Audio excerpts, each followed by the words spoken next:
हमनवा तुम देना साथ। मेरा सीरियल का एपिसोड सबसे पहले देखने के लिए वीडियो को लाइक करें और हमारे चैनल सीरियल गॉसिप्स को सब्सक्राइब करें। आज के एपिसोड में अपराजिता ट्रक के अंदर एक हुडी पहने हुए संदिग्ध आदमी को देखती है। उसे तुरंत अंदाजा हो जाता है कि अगर उस आदमी ने ट्रक में रखे सामान के साथ कोई छेड़छाड़ कर दी तो पूरी कंपनी को बहुत बड़ा नुकसान हो सकता है। वह घबराकर आसपास देखती है और तभी उसकी नजर रक्षित पर पड़ती है जो अपनी कार के पास खड़ा होता है। अपराजिता बिना समय गंवाए रक्षित को कार के अंदर धकेल देती है और खुद भी ड्राइविंग सीट संभाल लेती है। रक्षित अचानक हुई इस हरकत से हैरान रह जाता है। वह अपराजिता से पूछता है कि आखिर वह कर क्या रही है। उसे लगता है कि शायद अपराजिता उससे बात करने के लिए उसे जबरदस्ती अपने साथ ले जा रही है। अपराजिता उसे चुप रहने के लिए कहती है और समझाती है कि उसका मकसद उसे परेशान करना नहीं बल्कि कंपनी की पूरी कंसाइनमेंट को बचाना है। वह बताती है कि उसने ट्रक में एक हुडी पहने आदमी को देखा है और उसे शक है कि वह कोई ऐसा व्यक्ति है जो उनकी कंपनी के खिलाफ साजिश कर रहा है। रक्षित उसकी बात सुनकर और भी उलझ जाता है। वह पूछता है कि वह इतनी बड़ी बात कैसे कह सकती है। अपराजिता कहती है कि वह अब भी सारी बातें विस्तार से नहीं बता सकती।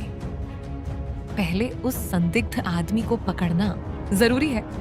वह रक्षित से कहती है कि दोनों मिलकर पहले ट्रक को रोकेंगे और हुडी वाले आदमी का पता लगाएंगे।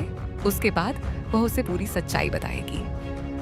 अपराजिता यह भी नोटिस करती है कि ट्रक जिस दिशा में जा रहा है वह तय रास्ता नहीं है। उसे यकीन हो जाता है कि कुछ न कुछ गड़बड़ जरूर है। दूसरी तरफ विवान एक्सरसाइज करते हुए आराध्या के साथ हुई अपनी पिछली बातचीत के बारे में सोच रहा होता है।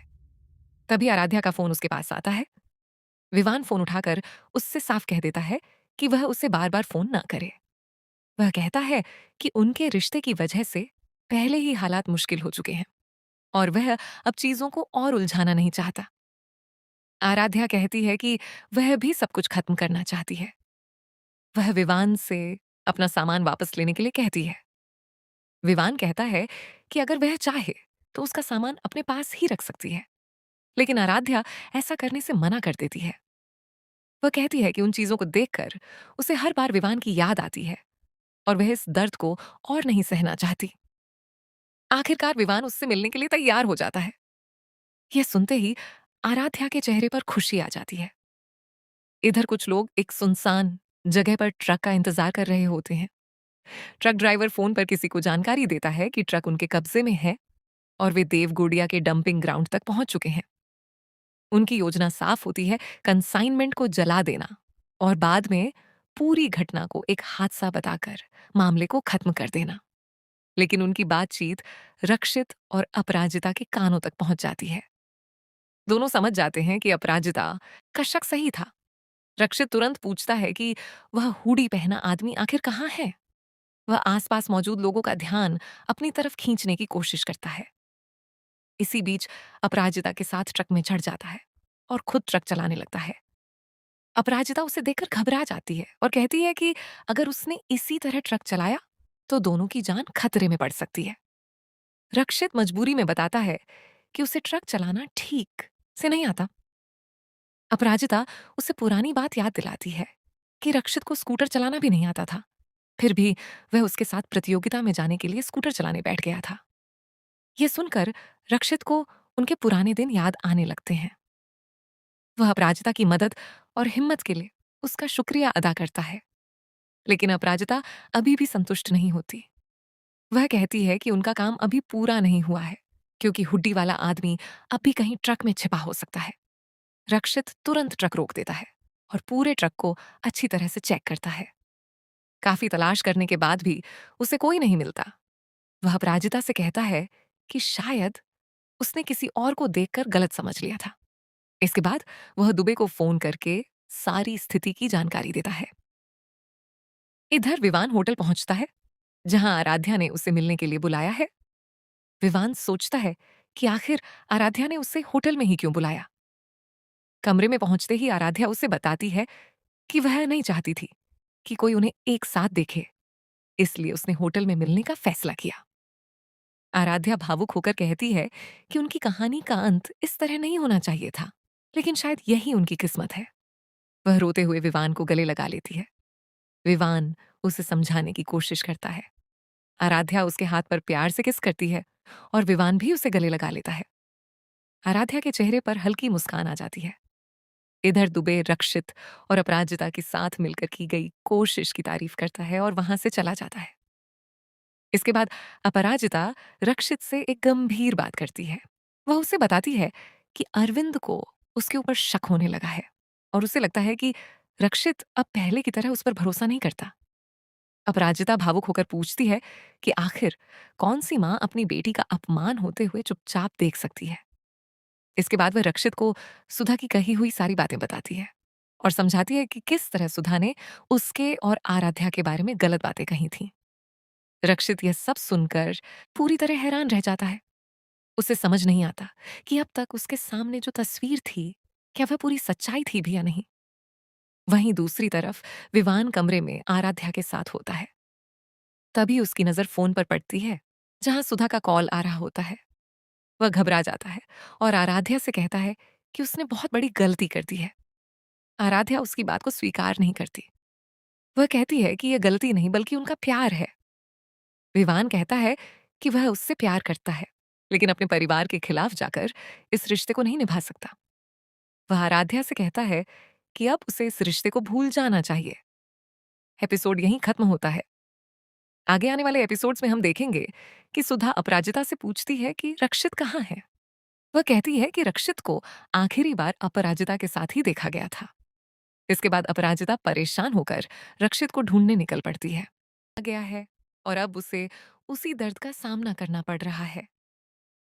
माया भी रक्षित को देखकर कहती है कि उन्होंने पहले ही उसे समझाया था कि अपराजिता से दिल लगाना आसान नहीं होगा। उन्होंने कई बार चेतावनी दी थी कि यह रास्ता सिर्फ दर्द देगा, लेकिन रक्षित ने कभी उनकी बात नहीं मानी। वह हमेशा वही करता है जो उसका दिल कहता है। आज उसी जिद का नतीजा उसके सामने खड़ा है। रक्षित हल्की सी मुस्कान के साथ खुद को ही दोष देता है। वह कहता है कि सच में वह बहुत बड़ा बेवकूफ निकला। उसने ऐसे सपने देख लिए जिन्हें पूरा होना ही नहीं था। अपराजिता तुरंत उसे रोकती है और कहती है कि वह खुद को इतना बुरा न कहे। गलती सिर्फ उसकी नहीं है। हालात ही ऐसे बन गए कि किसी का भी दिल टूट सकता था। दोनों के बीच कुछ पल की खामोशी छा जाती है। फिर रक्षित धीरे से कहता है कि अगर उसने अपनी बातों से अपराजिता को कभी परेशान किया हो, तो वह दिल से माफी चाहता है। वह साफ शब्दों में कहता है कि अब से वह कभी भी उसकी जिंदगी में दखल नहीं देगा। जब तक दोनों एक ही सोच पर नहीं पहुंच जाते, तब तक वह उसे किसी भी तरह मजबूर नहीं करेगा। उसकी खुशी ही उसके लिए सबसे बड़ी बात है। अपराजिता उसकी बातें सुनकर भावुक हो जाती है। वह कहती है कि उसके दिल में दोबारा किसी नए रिश्ते के लिए जगह नहीं बची है। उसने अपनी जिंदगी में इतना दर्द देखा है कि अब वह किसी नए प्यार पर भरोसा करने की हिम्मत नहीं जुटा सकती। इसलिए रक्षित को उससे कोई उम्मीद नहीं रखनी चाहिए। रक्षित बिना नाराज हुए मुस्कुराता है और कहता है कि अगर प्यार नहीं हो सकता, तो क्या दोस्ती भी खत्म हो जाएगी? वह उसे याद दिलाता है कि एक समय उन्होंने दोस्ती का रिश्ता बनाया था। बाद में गुस्से में उसी दोस्ती का रेजिग्नेशन दे दिया गया। लेकिन अब वह चाहता है कि वह इस्तीफा हमेशा के लिए रद्द कर दिया जाए। वह कहता है कि अगर अपराजिता उसकी दोस्त बनकर भी साथ रहे, तो यही उसके लिए दुनिया की सबसे बड़ी खुशी होगी। अपराजिता उसकी बात सुनकर भावुक हो जाती है। वह कहती है कि उसे लगता है जैसे वह रक्षित के साथ गलत कर रही है। वह इतना सब कुछ सह रहा है, फिर भी मुस्कुरा रहा है। वह कहती है कि रक्षित को उससे कहीं बेहतर लड़की मिलनी चाहिए, जो उससे बेइंतहा प्यार करे और उसकी हर खुशी का ख्याल रखे। रक्षित तुरंत जवाब देता है कि उसे किसी और की जरूरत नहीं है। उसके लिए सबसे बड़ी खुशी अपराजिता की मौजूदगी है। वह कहता है कि इस रिश्ते ने उसे बहुत कुछ सिखाया है, लेकिन अगर किसी चीज को वह कभी खोना नहीं चाहता, तो वह उनकी दोस्ती है। वह हाथ जोड़कर उससे गुजारिश करता है कि चाहे प्यार मिले या ना मिले, लेकिन दोस्ती का रिश्ता कभी खत्म ना होने दे। क्योंकि अगर यह रिश्ता भी टूट गया, तो उसकी जिंदगी सच में अधूरी हो जाएगी। उधर मालती और गोलू भी दोनों को लेकर बात कर रहे होते हैं। गोलू मालती को समझाता है कि वह कभी भी उनके फैसलों के खिलाफ नहीं था। उसे आज भी लगता है कि रक्षित से बेहतर जीवन साथी अपराजिता को कोई नहीं मिल सकता। लेकिन वह यह भी कहता है कि हर चीज का एक सही समय होता है। अगर भगवान ने दोनों की किस्मत एक दूसरे के साथ लिखी होगी, तो कोई भी ताकत उन्हें अलग नहीं कर पाएगी। इसीलिए जल्दबाजी करने के बजाय सही वक्त का इंतजार करना ही सबसे सही फैसला होगा। लेकिन मालती इस बात से पूरी तरह सहमत नहीं होती। वह कहती है कि सिर्फ बैठकर इंतजार करने से कुछ हासिल नहीं होता। अगर इंसान खुद कोशिश न करे, तो वक्त भी उसका साथ नहीं देता। गोलू मुस्कुराकर जवाब देता है कि कोशिश जरूरी है, लेकिन कोशिश और जबरदस्ती में बहुत फर्क होता है। अब फैसला भगवान और समय पर छोड़ देना ही बेहतर है। इसी बीच दूसरी तरफ अविनाश और रश्मि चोरी छिपे मिलते हैं। दोनों पानी पूरी खाते हुए अपनी परेशानियों पर बात करते हैं। अविनाश मजाक मजाक में कहता है कि अगर घर वाले नहीं माने, तो दोनों भागकर शादी कर लेंगे। रश्मि उसकी बात सुनकर हंस पड़ती है और कहती है कि वह पहले से शादीशुदा है, इसलिए भागने का आइडिया उस पर लागू नहीं होता। दोनों की यह हल्की फुल्की नोकझोंक माहौल को थोड़ा हल्का कर देती है। इसके बाद रक्षित अपनी मां से माफी मांगता है। वह स्वीकार करता है कि गुस्से और दुख में उसने कई ऐसी बातें कह दी जो उसे नहीं कहनी चाहिए थी। वह वादा करता है कि अब से कभी भी अपनी मां का दिल नहीं दुखाएगा और उनकी हर बात का सम्मान करेगा। माया उसके सिर पर हाथ फेरते हुए कहती है कि उसे सिर्फ अपने बेटे की खुशी चाहिए। फिर माया रक्षित से एक इच्छा जाहिर करती है। वह बताती है कि अगले दिन घर में श्री सत्यनारायण भगवान की पूजा रखी गई है। वह चाहती है कि इस बार रक्षित पूरे मन से पूजा में शामिल हो और शुरुआत से लेकर अंत तक कहीं न जाए। रक्षित बिना एक पल सोचे हामी भर देता है। वह कहता है कि अब उसकी मां जो कहेंगी वही होगा। माया मुस्कुराते हुए कहती है कि पूजा के बाद वह मालती को भी घर बुलाना चाहती है, ताकि दोनों परिवारों के बीच बढ़ती दूरियां कम हो सके। रक्षित भी इस बात पर सहमति जताता है और उम्मीद करता है कि शायद भगवान की कृपा से रिश्तों में फिर से मिठास लौट आए। उधर दूसरी तरफ अविनाश का गुस्सा अभी भी शांत नहीं हुआ होता। वह अकेले बैठा अपनी मां से नाराजगी जाहिर करता है। वह कहता है कि उसे ऐसा महसूस होता है जैसे घर में उसकी बातों की कोई अहमियत ही नहीं है। हर कोई अपराजिता और आरू की परेशानियों में उलझा हुआ है, लेकिन उसकी और रश्मि की तरफ किसी का ध्यान नहीं है।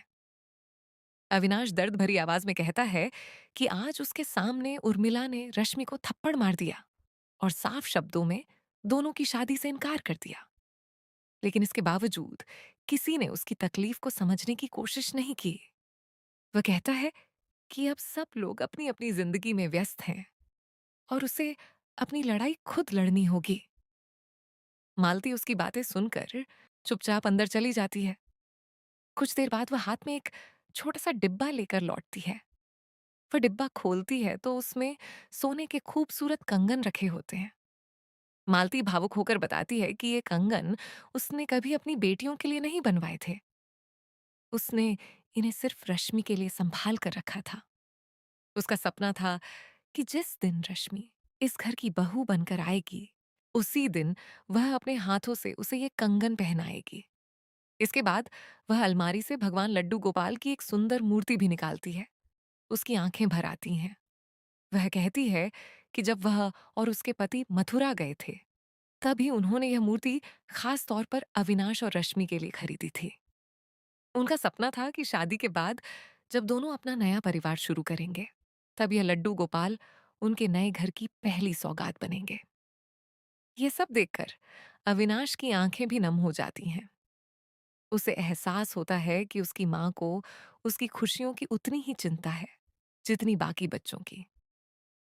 उसने कभी उसका साथ छोड़ने के बारे में सोचा ही नहीं था, बल्कि चुपचाप उसके भविष्य के लिए सपने संजो कर रखे थे। रखा गया है।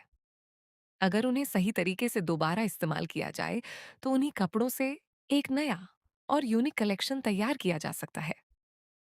इरा तुरंत उसके आइडिया को खारिज करते हुए कहती है कि वह रिजेक्टेड कपड़े हैं और उनसे कोई शानदार कलेक्शन नहीं बनाया जा सकता। अपराजिता शांत रहती है और कहती है, हर चीज जो रिजेक्ट हो जाए बेकार नहीं होती। कभी कभी उसे सही मौका और सही सोच की जरूरत होती है।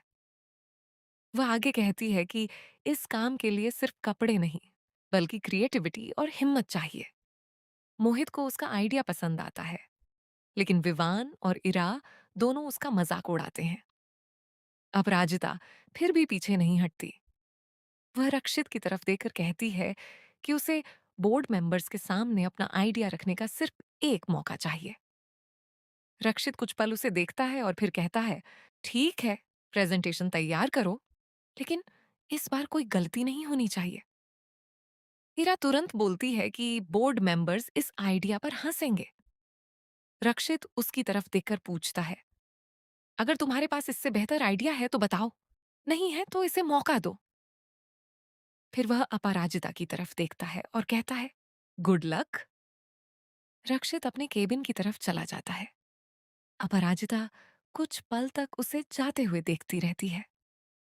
मोहित उसके पास आकर मुस्कुराता है और कहता है, देख रहा हूं, दो दिल धीरे धीरे एक दूसरे के करीब आ रहे हैं। अपराजिता तुरंत कहती है, ऐसा कुछ नहीं है, वो मेरे बॉस हैं और मैं उनकी कर्मचारी, बस इतना ही रिश्ता है। मोहित मुस्कुराकर उसकी बात सुनता रहता है। अपराजिता अपनी टीम के साथ प्रेजेंटेशन की तैयारी शुरू कर देती है। तभी एक सहकर्मी की नजर उसके कान पर जाती है। वह कहती है, अपराजिता, तुम्हारा एक ईयरिंग नहीं है। अपराजिता अपने कान को छूती है और अचानक उसे पिछली रात याद आ जाती है। उसे तुरंत शक होता है कि ईयरिंग रक्षित के कमरे में ही गिरा होगा। उसी समय दूर खड़ा रक्षित उस ईयरिंग को अपनी जेब से निकालकर देख रहा होता है। वह अपराजिता की तरफ बढ़ता है और ईयरिंग उसे दिखाता है। अपराजिता की आंखों में खुशी आ जाती है, लेकिन तभी इरा वहां आ जाती है। रक्षित तुरंत ईयरिंग को अपने हाथ में छिपा लेता है। अपराजिता उसकी इस हरकत को नोटिस करती है। उधर ऑफिस के स्टोर रूम में एक रहस्यमयी व्यक्ति चुपके से प्रवेश करता है। वह वही पुराना कंप्यूटर चालू करता है और कुछ फाइलें खोलने लगता है। उसका चेहरा दिखाई नहीं देता। वह भारद्वाज ऑफिस की महत्वपूर्ण जानकारी दोबारा हासिल करने की कोशिश कर रहा होता है। तभी बाहर से कदमों की आवाजें आती है। अपराजिता स्टोर रूम की तरफ बढ़ रही होती है। गद्दार तुरंत कंप्यूटर बंद करता है और कमरे के एक कोने में छिप जाता है। अपराजिता अंदर पहुंचती है। वह चारों तरफ देखती है, लेकिन उसे कोई दिखाई नहीं देता। उसे शक होता है कि शायद कोई अभी अभी यहां था। वह सोचती है कि पहले उसे प्रेजेंटेशन के लिए जरूरी कपड़े इकट्ठे करने चाहिए। वह सामान निकालने लगती है। तभी पीछे से किसी के कदमों की आवाज आती है। अपराजिता पलटकर देखती है। सामने रक्षित खड़ा होता है। रक्षित उससे पूछता है, तुम यहाँ क्या कर रही हो? अपराजिता उसे अपने नए कलेक्शन के लिए कपड़े इकट्ठे करने की बात बताती है। रक्षित उसकी बात सुनकर कुछ नहीं कहता, लेकिन उसकी नजरें कमरे के आसपास घूमती रहती हैं। उसे भी महसूस होता है कि स्टोर रूम में कुछ गड़बड़ है, लेकिन दोनों को यह पता नहीं होता कि कुछ ही सेकंड पहले गद्दार उसी कमरे में छिपा हुआ था। वह व्यक्ति चुपचाप अपनी छिपने की जगह से दोनों को देख रहा होता है। एपिसोड यहीं खत्म होता है। आगे आने वाले एपिसोड्स में हम देखेंगे कि अगले एपिसोड में रक्षित आखिरकार अपराजिता का खोया हुआ ईयरिंग उसके कान में खुद पहनाता दिखाई देगा। दोनों के बीच का ये बेहद खास पल उनकी भावनाओं को और गहरा कर देगा। मुझे लगता है कि अपराजिता एक तरफ कंपनी को बचाने के लिए नए कलेक्शन की तैयारी कर रही है, तो दूसरी तरफ ऑफिस में मौजूद ट्रक में छिपा हो सकता है। रक्षित तुरंत ट्रक रोक देता है और पूरे ट्रक को अच्छी तरह से चेक करता है। काफी तलाश करने के बाद भी उसे कोई नहीं मिलता। वह अपराजिता से कहता है कि शायद उसने किसी और को देखकर गलत समझ लिया था। इसके बाद वह दुबे को फोन करके सारी स्थिति की जानकारी देता है। इधर विवान होटल पहुंचता है, जहां आराध्या ने उसे मिलने के लिए बुलाया है। विवान सोचता है कि आखिर आराध्या ने उसे होटल में ही क्यों बुलाया। कमरे में पहुंचते ही आराध्या उसे बताती है कि वह नहीं चाहती थी कि कोई उन्हें एक साथ देखे, इसलिए उसने होटल में मिलने का फैसला किया। आराध्या भावुक होकर कहती है कि उनकी कहानी का अंत इस तरह नहीं होना चाहिए था, लेकिन शायद यही उनकी किस्मत है। वह रोते हुए विवान को गले लगा लेती है। विवान उसे समझाने की कोशिश करता है। आराध्या उसके हाथ पर प्यार से किस करती है और विवान भी उसे गले लगा लेता है। आराध्या के चेहरे पर हल्की मुस्कान आ जाती है। इधर दुबे रक्षित और अपराजिता के साथ मिलकर की गई कोशिश की तारीफ करता है और वहां से चला जाता है। इसके बाद अपराजिता रक्षित से एक गंभीर बात करती है। वह उसे बताती है कि अरविंद को उसके ऊपर शक होने लगा है और उसे लगता है कि रक्षित अब पहले की तरह उस पर भरोसा नहीं करता। अपराजिता भावुक होकर पूछती है कि आखिर कौन सी मां अपनी बेटी का अपमान होते हुए चुपचाप देख सकती है। इसके बाद वह रक्षित को सुधा की कही हुई सारी बातें बताती है और समझाती है कि किस तरह सुधा ने उसके और आराध्या के बारे में गलत बातें कही थीं। रक्षित यह सब सुनकर पूरी तरह हैरान रह जाता है। उसे समझ नहीं आता कि अब तक उसके सामने जो तस्वीर थी, क्या वह पूरी सच्चाई थी भी या नहीं। वहीं दूसरी तरफ विवान कमरे में आराध्या के साथ होता है। तभी उसकी नजर फोन पर पड़ती है, जहां सुधा का कॉल आ रहा होता है। वह घबरा जाता है और आराध्या से कहता है कि उसने बहुत बड़ी गलती कर दी है। आराध्या उसकी बात को स्वीकार नहीं करती। वह कहती है कि यह गलती नहीं बल्कि उनका प्यार है। विवान कहता है कि वह उससे प्यार करता है, लेकिन अपने परिवार के खिलाफ जाकर इस रिश्ते को नहीं निभा सकता। वह आराध्या से कहता है कि अब उसे इस रिश्ते को भूल जाना चाहिए। एपिसोड यहीं खत्म होता है। आगे आने वाले एपिसोड्स में हम देखेंगे कि सुधा अपराजिता से पूछती है कि रक्षित कहाँ है। वह कहती है कि रक्षित को आखिरी बार अपराजिता के साथ ही देखा गया था। इसके बाद अपराजिता परेशान होकर रक्षित को ढूंढने निकल पड़ती है।